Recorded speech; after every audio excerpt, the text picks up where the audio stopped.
New Wikileaks emails show Hillary Clinton's camp was more concerned about image than substance. On December 2nd, 2015, Saeed Farook and his wife Tashfeen Malik shot and killed 14 people and wounded 22 others at a holiday party in San Bernardino, California.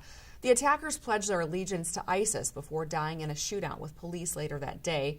Now, according to the latest trove of hacked email messages obtained by WikiLeaks, Clinton's campaign chair was more concerned about the shooter than the victims. John Podesta received an email of a tweet posted by Christopher Hayes of MSNBC. The tweet read that one of the shooters was identified as Farook. Podesta reacted with dismay upon learning that Saeed Farook was one of the shooters. Podesta says, better if a guy named Saeed Farook was reporting that a guy named Christopher Hayes was the shooter. Podesta's lack of empathy aside, his disappointment that the shooter wasn't Caucasian highlights something larger: the Clinton campaign's pro-Islamic agenda.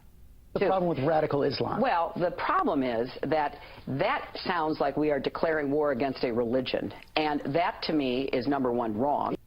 That was last December. A few months later, following the Orlando shooting, Clinton changed her tune. I have clearly said that we face terrorist enemies who use Islam to justify slaughtering innocent people. And to me, radical jihadism, radical Islamism, I think they mean the same thing. I'm happy to say either.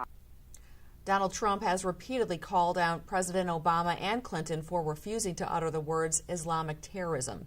Instead, the campaign calls them radical jihadists. It's part of a very detailed strategy outlined in a 154-page debate prep book.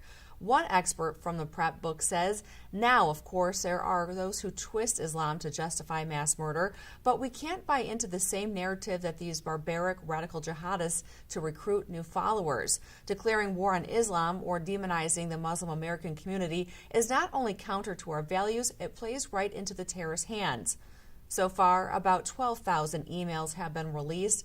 WikiLeaks says it has more and vows to release them.